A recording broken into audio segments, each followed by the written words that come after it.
Rishi Sunak says the UK will not hesitate to carry out further strikes against Houthi rebels in Yemen if they continue to attack ships in the Red Sea. Royal Air Force jets joined the US in a second round of attacks overnight.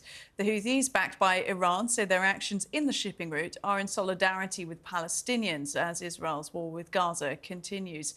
It comes as 21 Israeli soldiers are killed in one attack in the deadliest day of conflict so far. Earlier, I spoke to former British Army Colonel Hamish to Bretton-Gordon and asked him what the aim of this round of strikes on the Houthis was. Well, I think this is part of a comprehensive approach to actually stop the Houthis firing missiles at ships in the Red Sea, which we know is causing, not just pain to those sailors on those ships, but to the rest of the world with increased costs of shipping. But it would appear that the targets overnight are deep storage depots and other launchers that perhaps are missed in the first time.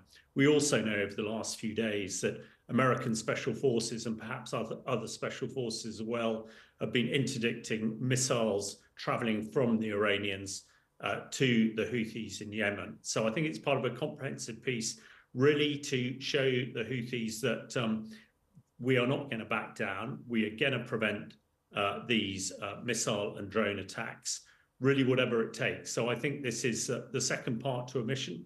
Hopefully there will not be required to be a third one, but it's absolutely essential to stop these terrorists attacking ships on the high seas. Yeah, indeed, the first set of airstrikes were called a one-off, and clearly they work. So we've now had a second round. Understandably, swathes of the British public are worried about being pulled into a wider Middle East conflict.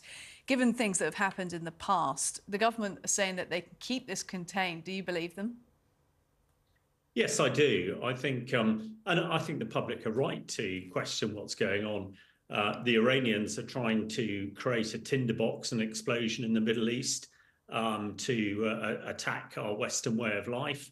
And of course, Putin is pouring fuel on that fire to keep attention away from his war crimes in Ukraine. But these are limited strikes, really gathering up as much intelligence as they can and against hard targets. I think a lot of people will be thinking these precision strikes are similar to the sort of stuff that I was involved in Iraq and Afghanistan against terrorists, which are fleeting moving targets and very difficult to pin down, as of course the Israelis are also finding in Gaza. But for hard targets like missile launchers, like drone sites and like underground storage, once you know where they are, you can pinpoint them and then destroy them. And these deeper targets are really what the Typhoons are used for, and they're paveway 4 bombs, which are precision-guided weapons that sort of get underground to destroy them. So I think this will prevent escalation, and I think the British public should be assured of that. We need to stop the Iranian influence, stop them trying to create further terror around the Middle East and around the globe. On that note, David Cameron, our Foreign Secretary, for those who haven't kept track at this point, obviously was formerly the Prime Minister many years ago. He's going to be visiting the Middle East this week. What do you think he's going to be seeking out of that visit? Well, I'm sure he's going to be going around all the key parties in this. Obviously, the Israelis are central to a lot of what's happening, but some of our other allies in the Middle East, like the Qataris and the Emiratis, and of course, the Saudis really have a huge part to play in this. And it will be a comprehensive project.